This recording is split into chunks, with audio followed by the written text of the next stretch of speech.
Всем привет! Сегодня мы разбираем высоковероятные сигнатуры, которые алгоритмы оставляют на финансовых рынках. Попробуем расшифровать их плейбук. Итак, как же предсказать разворот рынка с высокой долей вероятности? Ответ на самом деле лежит на поверхности, если знать, что именно искать и где. Нужно научиться читать определенный набор следов, которые алгоритмы оставляют практически каждый день. Да, все сводится к терпению, хирургической точности и, что самое главное, пониманию, на что обращать внимание в конкретные часы торгового дня. Что ж, давайте погрузимся в этот плейбук и начнем с основ, с того, как взаимодействуют время и цена. Итак, поле битвы. Алгоритмы не действуют в вакууме. Они оперируют вокруг очень специфических и критически важных ценовых уровней, привязанных ко времени. Это, по сути, каркас, на котором строится весь торговый день. Вот они, эти ключевые уровни. Это цена открытия американской сессии в 9:30 утра, цена открытия нового дня в полночь по Нью-Йорку и даже цена открытия недели. И смотрите, если мы ищем сценарий на продажу, основная идея в том, чтобы увидеть манипуляцию, то есть ложный рывок цены выше этих уровней. Именно оттуда часто и начинается разворот. Но одного движения недостаточно. Дальше начинается самое интересное — создание приманки.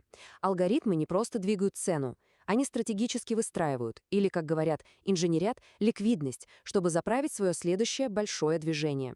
Что это такое? Проще говоря, пока алгоритм толкает цену наверх для той самой манипуляции, он намеренно оставляет внизу очевидные цели. Например, красивые ровные минимумы. Это делается специально, чтобы потом было куда падать, создавая для себя топливо.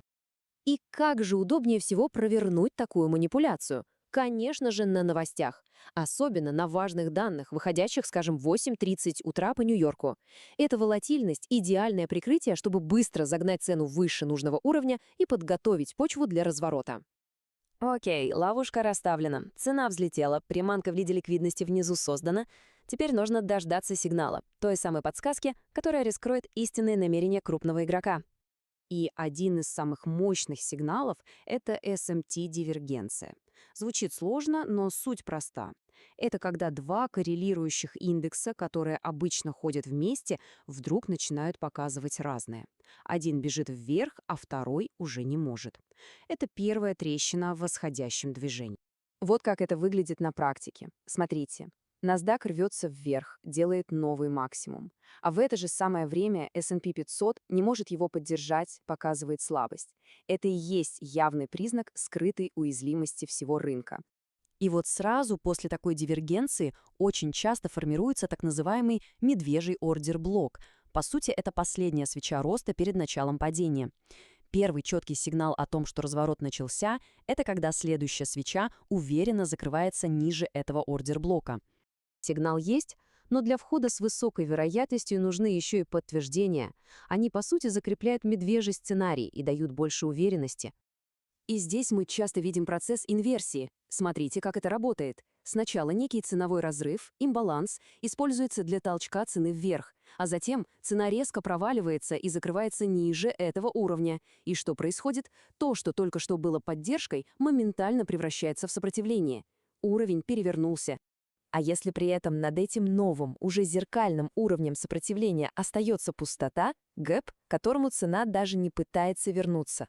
Это мощнейшее подтверждение. Это говорит о том, что рынок настолько слаб, что у него нет сил даже на небольшой откат. Путь наименьшего сопротивления теперь вниз. Итак, открытие рынка. Оказывается, большинство трейдеров смотрит на него, совершенно не с того ракурса. Давайте погрузимся в одну концепцию, она прямиком из мира алгоритмической торговли. И, честно говоря, она переворачивает все с ног на голову. Знакомое чувство, да? Первые полчаса торгов кажется, что это просто какой-то хаос. И именно в это время совершаются самые, скажем так, дорогие ошибки. Но почему? В чем тут дело? А секрет вот в чем. Нужно просто-напросто поменять свой взгляд на эти полчаса. Это не время для торговли, совсем нет. Это, можно сказать, подготовка сцены. Время, когда мы можем увидеть, или, по крайней мере, попытаться увидеть алгоритмический план на весь день. Это сбор данных, а не нажатие на кнопки. И весь этот план, весь этот сценарий на день, он строится вокруг так называемого начального диапазона. И вот тут-то и кроется самое интересное. Его истинное предназначение но оно совсем не такое, каким его представляют себе большинство. Вот он, тот самый ключевой сдвиг в мышлении. Посмотрите. Обычный трейдер видит это и думает: ага, зона для входа, сигнал. А что видит алгоритм? Для него это просто инициализация, подготовка, период, чтобы накопить ликвидность, то есть топливо для будущего движения. Алгоритм не торгует внутри этого диапазона, он его использует для подготовки. Так что же это такое, этот начальный диапазон, или opening range? Все просто, это ценовое движение в первые полчаса, с 9:30 до 10 утра по восточному времени. И его главная задача — создать первоначальную ликвидность на день. Это, если хотите, фундамент, на котором будет построен весь торговый день. Но алгоритмы не работают в вакууме. Они очень внимательно следят за ключевыми временными ориентирами. Это цена открытия в 9:30, цена открытия в полночь и даже цена открытия недели. И вот представьте, если сетап на продажу формируется выше этих ключевых уровней, что это нам говорит? Это же мощнейший намек на то, что рынок, возможно, заманивает покупателей в ловушку прямо перед тем, как пойти вниз. И вот это просто ключевой момент. Максимум и минимум начального диапазона — это не поддержка и сопротивление в классическом понимании. Совсем нет. Это цели. Торговать нужно не от этих уровней, а к этим уровням. Как только алгоритм показал свое намерение, эти уровни становятся настоящим магнитом для цены. Так, с теорией, думаю, понятно. Давайте посмотрим, как все это выглядит на живом графике. Разберем конкретный пример на NASDAQ. А вот и хронология событий. 9:30. Рынок открывается, цена мечется туда-сюда. В 10 утра выходят важные новости, добавляя волатильности. К 10:28 на самом верху появляется ключевая SMT-дивергенция. Буквально через несколько минут медвежья инверсия подтверждает слабость рынка. И какова цель? Цена устремляется прямиком к минимуму начального диапазона. Видите, это не хаос, это четкий сценарий. Итак, шаг первый – манипуляция. Цену намеренно толкают выше уровня открытия сессии. Зачем? Чтобы создать ликвидность на продажу внизу, то есть заставить трейдеров покупать, чтобы потом собрать их стопы. А важные новости – это просто идеальный катализатор для такого вот искусственного движения. Дальше шаг второй. Ищем сигнатуру. В 10:28 NASDAQ делает новый максимум. Но при этом S&P 500, который обычно ходит с ним в паре, этого не делает. Вот это и есть та самая SMT-дивергенция. Такая, знаете, трещина в корреляции. Это первый и очень важный звоночек, что силы покупателей на исходе и рынок на самом деле слаб. Хорошо, SMT-дивергенцию увидели. Что дальше? А дальше подтверждение. Та самая свеча роста в 10:28, которая и сформировала ложный максимум, становится медвежьим ордерблоком. Это, по сути, след, оставленный крупными игроками. Зона, где они проявили интерес к продажам. Еще один кусочек пазла встал на свое место. Шаг четвертый – инверсия. Это когда прежний уровень поддержки пробивается, а затем при попытке цены вернуться он же становится сопротивлением. Происходит как бы переворот. Это рынок нам прямым текстом говорит. То, что раньше толкало цену вверх, теперь ее сдерживает. Баланс сил окончательно сместился в сторону продавцов. И, наконец, пятый шаг – цель. Цена устремляется вниз. Она атакует ту самую ликвидность, которая была создана на первом шаге. И в конечном итоге, куда она приходит? Правильно, к минимуму начального диапазона. Вся эта последовательность была просто способом эффективно доставить цену к заранее намеченной цели. Ну что ж, давайте теперь соберем все это воедино, в такой четкий и понятный алгоритмический чек-лист. Процесс из 5 шагов. Он превращает трейдинг из какой-то угадайки в методичное исполнение плана. Первое. Определяем диапазон с 9:30 до 10 утра. Второе. Ждем манипуляции. Ждем, пока цена не пойдет за ликвидностью выше или ниже этого диапазона. Третье. Ищем сигнатуры. SMT, ордер-блоки, инверсии. Все то, о чем мы говорили. Четвертое. Подтверждаем смену потока ордеров. И только пятое. Входим в сделку с четкой целью на противоположной стороне начального диапазона. Ну вот что важно. Распознать все эти сигнатуры — это лишь половина битвы. Другая и, возможно, более сложная половина — это психологическая дисциплина, чтобы правильно на все это отреагировать. Здесь нужно то, что называют мышлением снайпера. Не стрелять по всему, что движется, а часами сидеть и терпеливо ждать, пока все условия не сойдутся в одной идеальной точке. Большинство трейдеров терпят неудачу не потому, что не понимают рынок, а потому, что не могут контролировать свои импульсы. Вот эта цитата отлично передает суть. Ключевой сдвиг в мышлении — это быть жадным не к количеству сделок, а к качеству сетапа. Быть невероятно требовательным к условиям, при которых вообще стоит рисковать капиталом. В конечном счете все сводится к простым правилам. Дождаться, пока модель входа полностью сформируется. Не пытаться запрыгнуть в уходящий поезд. После убытка сохранять холодную голову. И твердо верить, что рынок всегда даст новую возможность. Карьера строится на дистанции, а не на результате одного дня. Итак, теперь этот плейбук известен. И сочетание такого технического подхода с терпением позволяет научиться замечать развороты еще до того, как они случатся. Вопрос теперь лишь в том, каких именно алгоритмических сигнатур теперь будете ждать вы, наблюдая за рынком.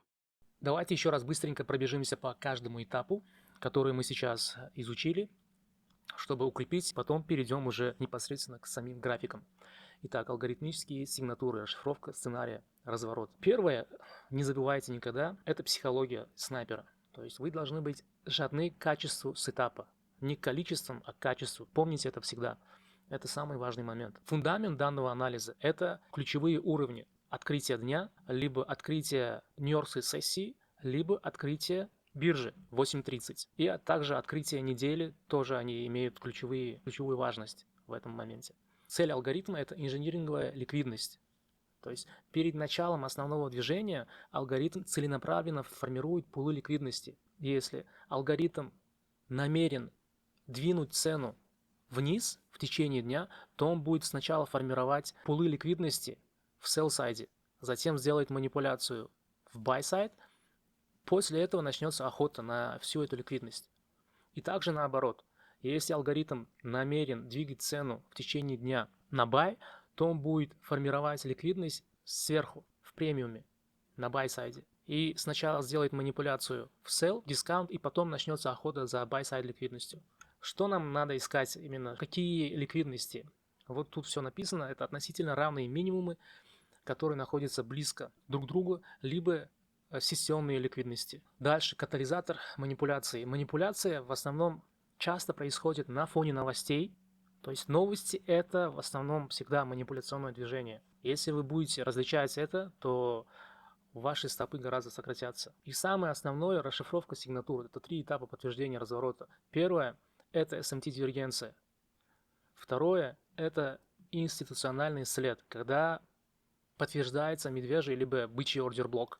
И третье – это структурный сдвиг, когда ваши уровни сопротивления, они пробиваются, и они же уже становятся уровнями поддержки. Тут подробно объясняется, что такое SMT-дивергенция. Это когда происходит расхождение в поведении коррелирующих активов. Например, здесь и NASDAQ, и S&P 500. Обычно они двигаются одинаково, но когда они достигают ключевых уровней, вот тут происходит уже расхождение, и это и есть SMT-дивергенция. Это самый сильный сигнал на индексах. Что такое институциональный след? Когда формируется SMT-дивергенция, на самом хай формируется у вас ордер-блок. И поглощение этого ордер-блока является институциональным следом. Ключевое подтверждение – это закрытие телом свечи ниже минимума ордер-блока. Если цена намерена двигаться в медвежьем направлении, свеча должна закрыться телом ниже этого ордер-блока. И также наоборот. Если цена намерена двигаться в бычьем направлении, то свечи должны закрываться телом над ордер-блоком. Структурный сдвиг – это инверсионные имбалансы. То есть, когда цена пробивает наш ордер-блок, следующим уровнем сопротивления это всегда являются имбалансы FEG. Когда цена пробивает эти диапазоны сильно, то есть уверенно, это значит подтверждение структурного сдвига.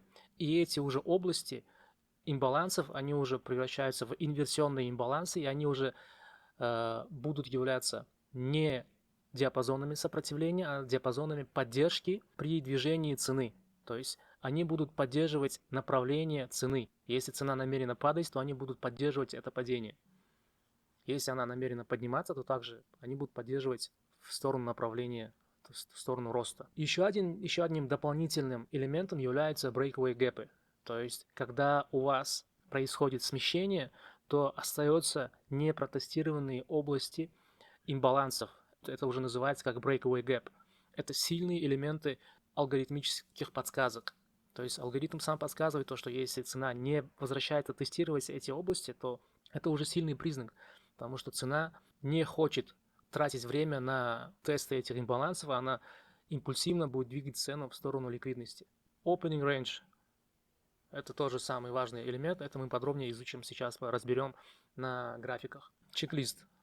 На что мы должны обращать внимание? Контекст, key-level, то есть уровни открытия дня, уровни открытия Нью-Йоркской сессии либо биржи. Манипуляция. Либо новости, либо цена сама делает манипуляционные движения. Либо 8.30, либо 9.30. Подтверждение. SMT-дивергенция, закрытие телом свечи над либо ниже ордер-блока. Прежняя поддержка становится сопротивлением, то есть инверсионные имбалансы. И уже вход от ретеста ордер-блока. Стоп ставим выше манипуляций. И цель opening range low, то есть где будет у вас инжиниринговая ликвидность. Давайте теперь приступим к разбору всех этих элементов непосредственно на самом графике. Все это отлично работает на индексах, на американских индексах. Поэтому, если кто-то там будет смотреть и будет делать бэк-тесты, то делайте это на индексах, и вы увидите, как это все будет отлично отрабатывать. Итак, американский индекс, NASDAQ. Будем постепенно, вот здесь у меня чек-лист, по каждому из них мы будем сначала проходить. Значит, первое, key levels, что это такое? Мы должны определить true opening day, то есть открытие дня, вот 00 по Нью-Йорку. Второе, открытие Нью-Йоркской сессии, вот оно. Либо открытие биржи, это определяется 8.30. Вот 9.30, открытие сессии. И что мы должны видеть? Если цена намерена двигаться в лонговом направлении, алгоритм будет толкать цену в sell side, в шортовом направлении, вот в этом направлении. Но при этом алгоритм будет формировать ликвидность на buy-сайде. Как мы видим, это будет в виде равных максимумов, либо равных минимумов. Мы здесь можем увидеть вот то, что здесь есть. Вот равные максимумы. Здесь тоже вот относительно равные максимумы. То есть, видите, цена сначала алгоритм формирует ликвидность, потом толкают цену специально в противоположном движении, чтобы сюда запрыгнули неопытные, неосведомленные трейдеры в шортовой позиции. И это движение, оно может быть на фоне новостей. Вот мы здесь видим то, что здесь вот выход двух новостей. Это Red Folder News, высокоимпактные новости. И на фоне новостей начинается движение в шортовом направлении, толкают цену вниз. И тут у нас открывается Нью-Йоркская сессия, вот она. Что мы должны здесь определить, да? Можем на минутку перейти. 9.30 открытие и 10 часов, вот. 9.30, 10.00. Этот диапазон является самым важным. Вот внутри этого диапазона цена должна создать ликвидность и сформировать SMT-дивергенцию. Если мы будем сейчас проверять с Dow, то мы увидим то, что когда цена достигла на NASDAQ вот этого уровня, здесь уже мы сформировали SMT-дивергенцию. Перейду на 15-минутный график. Этот low NASDAQ обновил, но на Dow Jones мы сделали fail, то есть Dow Jones не смог обновить этот low, вот этот. Так что у нас SMT-дивергенция уже есть. Вот это движение мы будем брать за манипуляцию. Вот третий пункт. Ликвидность у нас есть. K-level. Цена находится ниже этих уровней. После SMT-дивергенции мы должны увидеть ордер-блок, который будет поглощен. Спускаемся ниже. Можно на минутки, либо на 3 минут. Я перехожу на 3-минутный график. И вот эту серию медвежьих свечей я беру за один ордер-блок. Вот это high и low. И я должен дождаться, когда цена закроется телом выше этого уровня. Вот цена закрылась выше этого уровня. Когда цена закрылась выше этого уровня, мы должны уже здесь искать инверсионный имбаланс. Вот тут у нас остался первый имбаланс, который превращается уже в инверсионный. Смотрите, эти имбалансы, они были сопротивлением. Когда цена двигается в лонг, эти диапазоны, они являются сопротивлением. И если вы будете видеть то, что цена будет пробивать эти уровни, не замечая их, то они потом уже будут работать в качестве уровней поддержки для того, чтобы цена поднималась еще выше. Вот наш opening range от 9.30 до 10 часов. Теперь, если посмотреть на минутном таймфрейме, да, у нас на минутном, конечно же, можно ловить раньше все входы. Все зависит от вашего умения читать график. Итак, на минутном таймфрейме у нас ордер-блоком будет являться вот эти свечи. Вот здесь цена закрывается телом над этим ордер-блоком. Здесь уже идет подтверждение того, что у нас есть SMT-дивергенция. И тут у нас уже институциональный сигнал. Цена здесь уже меняет программу от продаж к покупкам. И как только цена закрывается телом над этим уровнем, мы можем уже, помните с предыдущего урока нашего ордер-блок, 0.5, как цена реагирует на 0.5 этого уровня, этого диапазона. Далее мы можем подключить сюда квадранты и посмотреть, как цена реагирует на этот ордер-блок. Смотрите, помните 0.25 уровень, да? С предыдущего урока Institutional Order Flow Entry Drill. То есть это сильная подсказка алгоритмическая, когда цена тестирует 0.25 этого уровня и закрывается телом над этим уровнем. Вот тут мы видим, именно так и происходит. Цена не может ниже углубиться, закрывается телами свечей над этим уровнем. Вот это сигнал. Вот здесь можно поймать первую точку входа. Здесь. И когда мы уже входим в этом диапазоне, то ликвидностью нашей будет сам хай, который был сформирован на открытии нью-йоркской сессии. И как мы видим, вот цена здесь создает равные хаи, то есть equal ликвидность специально. Если мы входим тут, тейк у нас будет, первый take profit уровень будет buy side именно этого opening gap, то есть рейнджа открытий нью-йоркской сессии. И если мы вот вошли здесь, стоп мы ставим всегда за ордер-блок, который сформировал SMT-дивергенцию. И вот к этому уже моменту мы здесь имеем RR 1 к 2. Но так как у нас это нью-йоркская сессия, и мы имеем на buy-сайде основную ликвидность, вот она, equal highs, то мы можем таргетироваться смело на эти ликвидности. Плюс наблюдая, как цена будет реагировать на вот эти диапазоны. Это у нас обычные FIG. Здесь тоже вот обычные FIG, то есть имбаланс. Но как только цена пробьет эти уровни, они превращаются в инверсионные имбалансы. И эти же имбалансы уже, они были сначала диапазонами сопротивления, но когда цена уже пробила и алгоритм переключился с программы продаж на программу покупок, то эти уровни будут уже поддерживать цену по направлению ликвидности. И мы можем видеть, вот цена здесь, сначала цена пробивает этот уровень, затем тестирует этот диапазон вот этой свечой, затем опять двигаемся дальше, пробиваем, опять тестируем этот уровень. И тут, кто смотрел прошлый урок, CE уровни, они не тестируются. Это опять алгоритмические признаки того, что цена не намерена здесь разворачиваться, она вот двигается в buy-side, к buy-side ликвидности. Это признаки, по этим признакам можно читать график. Суть этого урока именно это, чтобы научиться правильно читать алгоритм. И вот мы достигли своего таргета. Если посмотреть, у нас здесь получился трейд 1 к 8. Еще раз пройдемся по этому трейду, да. K-levels, открытие дня, вот красная линия, 0.0. Цена находится снизу от этого уровня. Дальше, здесь открытие нью-йоркской сессии и открытие биржи. Цена находится в дискаунте по отношению к этим уровням. И формула гласит такое, то есть правило. Мы должны искать покупки ниже этих уровней и искать продажи выше этих уровней. Все просто. Второе, да, ликвидность. Мы должны отметить, где наша ликвидность находится. Вот она, ликвидность. И смотреть, как цена будет формировать ценовой диапазон до Нью-Йорка. И в Нью-Йорке мы видим то, что вот здесь цену начинают толкать алгоритм в sell side. Это манипулятивное движение. Здесь мы формируем SMT-дивергенцию с Dow Jones. Это является первым ключевым признаком в смене доставки цены алгоритма. Далее у нас уже подключаются алгоритмические сигнатуры. Первое это ордер-блок. Далее, после того, как ордер-блок наш будет поглощен, вступают имбалансы. Чтобы подтвердить направление, подтвердить смену алгоритма, нам нужно, чтобы эти имбалансы были пробиты и затем протестированы. И в повторном ретесте цена не должна упасть ниже 0.5 этих диапазонов имбаланса. А еще лучше, если цена сделает тест фитилем 0.25 уровень, закроется над этим уровнем, как здесь. Вот цена тестирует 0.25 уровень. Вот здесь самые лучшие входы поймать это движение. Это квадранты, то есть, да, кто смотрел предыдущий урок, там подробно рассказывается об этом инструменте. Итак, вот первая ликвидность ваша, потом вот либо сессионная ликвидность, либо равные хаи, либо лои. То есть равные максимумы, либо минимумы. В зависимости, в какую сторону будет двигать алгоритм цену. Это был первый пример, и это было 30 апреля 2025 года. Дальше. 23 июля 2025 года. Опять смотрим, что делает цена.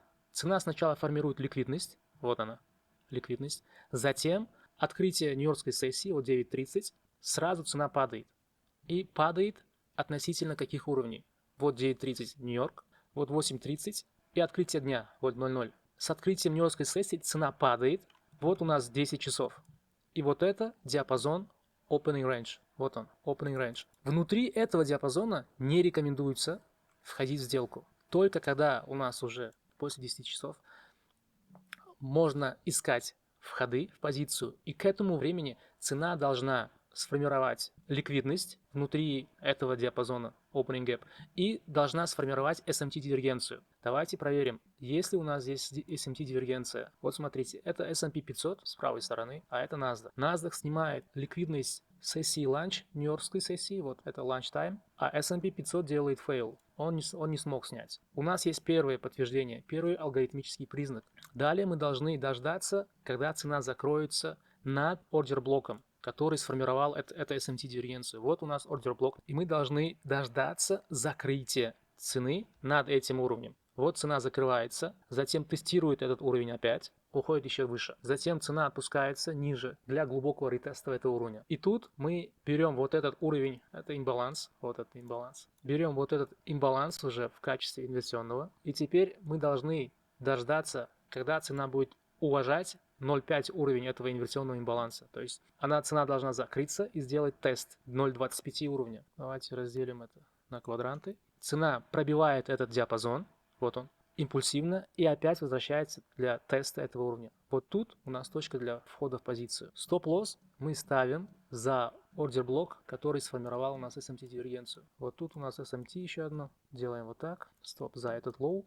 Первый таргет будет buy-side, ликвидность нашего открытия сессии. И мы видим то, что вот здесь ликвидность. Мы здесь должны отметить равные хаи. Этот хай и вот эти хаи. Видите? Плюс тут. Так что мы можем смело таргетироваться вот сюда, прям на хай лондонской сессии. Первый таргет у нас будет вот тут. И второй здесь будет. Здесь уже мы имеем 1 к 4 РР. А если будем таргетироваться еще выше, на этот хай, 1 к 8. На пути к этой ликвидности мы должны отмечать наши ордер-блоки, либо имбалансы. Они будут важными уровнями. Вот тут у нас еще один имбаланс маленький. Как раз цена будет реагировать на этот уровень.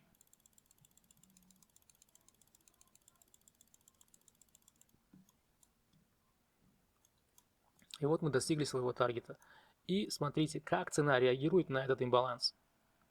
Ни одна свеча телом не смогла закрыться ниже этого уровня. Этот имбаланс превратился в инверсионный здесь. Вот отработка. Если пробежаться опять по чек-листу, вот цена сначала сформировала ликвидность, затем наши ключевые уровни 9.30, 8.30 и открытие дня. Цена упала ниже, и здесь, когда цена находится ниже этих уровней, мы должны искать позиции для лонгов. Но прежде чем искать позиции, мы должны сначала увидеть SMT-дивергенцию, поглощение ордер-блока и подтверждение через инверсионный имбаланс. Да, вот этот чек-лист помните, да? Дальше, вот следующий, еще один пример. Итак, вот у нас здесь нью-йоркская сессия начинается. До этого мы смотрим, где у нас ликвидность. У нас в виде low resistance, вот она здесь сформирована. Вот это все это ликвидность, вот здесь равные лои, и плюс в buy-сайде. Вот здесь прям, видите, равный хаи. Итак, значит, мы дожидаемся открытия нью-йоркской сессии, вот нью-йоркская сессия, ждем до 10:00 и ждем, пока сформируется наш opening range, range открытия. И внутри этого рейнджа мы должны увидеть сначала формирование SMT, и это будет подтверждением конца манипуляционного движения. И уже отталкиваясь от того, что здесь будет создано, мы будем смотреть, куда нам таргетироваться. Итак, вот здесь у нас opening range, 10:00 вот тут заканчивается, вот здесь 10:00.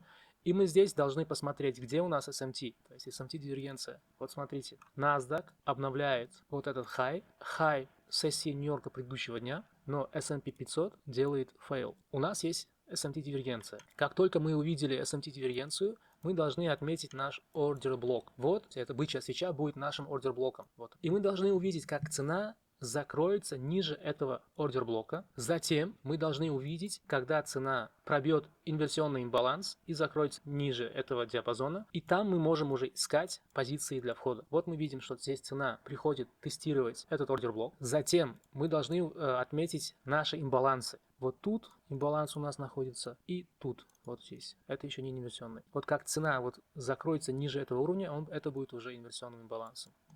Мы видим, что здесь ордер-блок удерживает цену, и затем цена реагирует на этот ордер-блок и падает. Вот тут хороший признак того, что здесь у нас происходит смещение. Мы пробиваем уровень 0,5, цена закрывается телом ниже этого уровня. А до этого, видите, ни одна свеча еще не закрылась телом ниже 0,5 уровня от нашего этого имбаланса. Вот здесь у нас еще один уровень имбаланса. Как только вот цена закрылась телом, здесь было смещение, вот тут мы можем уже войти в позицию в шортовом направлении, потому что мы пробили этот имбаланс, затем протестировали его, это уже будет у нас инверсионный имбаланс. И видим, что этот инверсионный имбаланс поддерживает цену в шортовом направлении, удерживая ее от роста. Куда мы будем таргетироваться здесь? Мы видим, что вот здесь прям low resistance ликвидность явная собрана, где у нас здесь равные лои. Вот этот swing low, либо сессионная ликвидность Азии. Здесь будет у нас take profit 1 и лоу предыдущего дня. Это уже третий. Помните, на уроке говорилось то, что если цена будет оставлять в своем движении не заполненные, не протестированные имбалансы, то эти диапазоны, они будут являться breakaway гэпами. И это тоже один из сильных признаков алгоритма, по которому мы можем ориентироваться. Здесь цена оставляет вот эти имбалансы не протестированными. Так что в таких ситуациях мы можем ставить стоп-лосс за high свечи, которые здесь формируют наш имбаланс, и таргетироваться уже вот на sell-side ликвидность. И вот мы видим то, что здесь у нас был RR 1 к 8, и наша сделка отработала.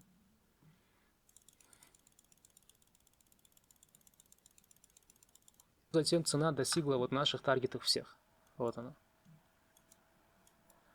Еще раз пробежимся по чек-листу. Вот наш True Day Open, открытие нью-йоркской сессии. 8.30, 9.30.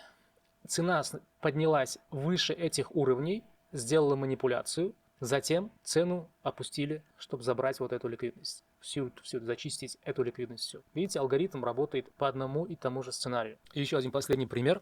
Это уже S&P 500. Здесь имеется Red Folder News, то есть выход высоковолатильных новостей. 8.30. И, как говорилось на уроке, новости – это в большинстве случаев манипуляция в рынке. Поэтому на новостях не рекомендуется торговать, а лучше дождаться выхода новостей и потом уже работать. Итак, что мы должны делать до выхода новостей? До выхода новостей мы должны определить, где находится наша основная ликвидность. Так, мы имеем здесь вот равные лои, самая близкая ликвидность, equal lows, и имеем вот эту low resistant ликвидность на buy side. Вот она.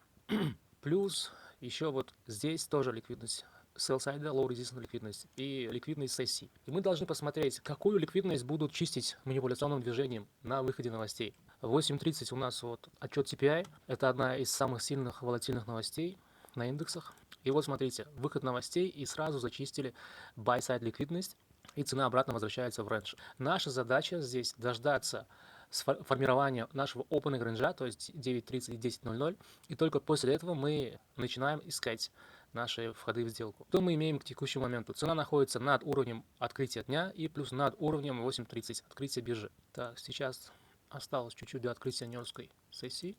Вот открывается нью-йоркская сессия, и мы должны дождаться 10.00. До этого времени не торгуем. И теперь, что мы имеем к 10 часам? На выходе, то есть на открытии нью-йоркской сессии цена на NASDAQ сформировала новый хай, и тем самым мы образовали SMT-дивергенцию между S&P 500 и NASDAQ. Вот это расхождение, это и есть наша SMT-дивергенция. Значит, мы имеем уже SMT-дивергенцию. Да? Цена находилась при выходе над уровнем K-levels, то есть 9.30, 8.30 и открытие дня. Мы должны определить наш ордер-блок, который сформировал SMT-дивергенцию. Вот этот ордер-блок, это и есть наш high probability order block, то есть order block высокой вероятности. Именно на нем была сформирована наша SMT-дивергенция. Мы видим, здесь еще у нас есть инверсионный имбаланс. Это был сначала обычным имбалансом FVG, но мы ее пробили, и он уже является нашим инверсионным имбалансом. Плюс мы еще имеем здесь непротестированные имбалансы, которые уже превращаются в breakaway гэпы. Тут, видите, эти непротестированные области имбалансов говорят о том, что алгоритм здесь намерен интенсивно доставлять цену к sell-side ликвидности, которая находится у нас в дискаунте. Видите, вот эта вся ликвидность, вот полка ликвидности. Это будет таргетом. Что мы имеем здесь? Мы закрылись телами свечей под ордер-блоком, протестировали еще раз ордер-блок, 10 часов. Теперь мы должны искать здесь имбалансы, которые находятся под нашим ордер-блоком. Эти же уровни для движения цены в sell они в начале будут являться сопротивлением, но после того, как цена пробьет эти уровни, они превратятся в уровни поддержки. Вот смотрите, здесь у нас первый имбаланс инверсионный, который превратился в инверсионный, и под ним еще один. Вот он. И смотрим, как цена реагировала на эти уровни. Сначала этот имбаланс был диапазоном сопротивления. Видите, здесь свеча закрывается, тело внутри, она не смогла пробить этот уровень, только во второй раз мы пробили, но прежде чем пробить, мы сначала протестировали наш ордер-блок и затем только пробили. Плюс мы уже на старшем таймфрейме, вот эта область Fair Value Gap, он уже превращается на наш Breakaway Gap. Это признак того, что цена намерена двигаться в шортовом направлении, потому что мы не протестировали этот Breakaway Gap. Мы опять возвращаемся к нашему инверсионному имбалансу, тестируем его область. Вот тут мы можем войти, потому что мы видим то, что цену начинает удерживать наши зоны сопротивления. Теперь они являются зонами поддержки. Тут мы можем открыть шортовые ордера. И куда мы будем таргетироваться? Таргетироваться, первая ликвидность у нас явная, вот эти лои равные. Это у нас будет первый уровень. Второй – это вот эти равные лои. И третий – это previous day low, то есть минимум предыдущего дня. Стоп мы ставим, вот здесь у нас брейкер блок, видите, брейкер. Это брейкер блок. Стоп можем ставить за наш брейкер блок. Вход мы ловим вот здесь с этого инверсионного имбаланса. Стоп сюда. И тейк первый наш будет находиться здесь. Давайте посмотрим теперь отработку, как цена будет доставлять. Второй тейк у нас будет вот эти равные, вот эта полка ликвидности. Мы достигли нашего таргета здесь. Затем цена делает откатное движение, чтобы ребалансировать рейндж. И вот мы дошли до нашего таргета в sell side.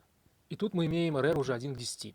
Давайте еще дальше прокрутим, дойдет ли цена до нашего последнего таргета. Здесь уже день скоро закроется, но я думаю, ко второму дню все равно цена достигнет этих таргетов. Начинается азиатская сессия, Лондон. И вот мы в лондонской сессии забираем эту ликвидность. И тут наш RR был бы 1 к 15 почти. Таким вот образом, вот видите сами то, что алгоритм работает по одному и тому же сценарию. Если мы пробежимся еще раз по нашему чек-листу, цена на выходе новостей сначала поднялась над нашими ключевыми уровнями. Это открытие дня, открытие биржи, открытие нью-йоркской сессии. Цена поднялась сначала в премиум. Здесь мы сформировали манипуляционное движение, зачистили buy-side ликвидность, и затем алгоритм начал охоту за ликвидностью, которая была сформирована алгоритмом в sell-side, в дискаунте. Что у нас было? Сначала мы дождались SMT дивергенции, потом определили наш ордер-блок. После ордер-блока мы отметили наши имбалансы, которые были диапазонами сопротивления. После пробития эти диапазоны уже начали работать уровнями поддержки при падении цены. То есть цена начала отталкиваться именно от этих диапазонов, как мы видим. Вот здесь инверсионный имбаланс опять. Вот цена поднимается, отталкивается от этого уровня и падает ниже. Затем опять возвращается в диапазон этого имбаланса, отталкивается и падает ниже. И вот ключевые признаки, алгоритмические признаки, вот они: ордер блок, breakaway gap, инверсионный имбаланс. Все это признаки алгоритма. Читая эти признаки, эти сигнатуры, мы можем уже определять направление движения в рынке и работать именно по этому направлению, а не наугад. На этом все, ребята.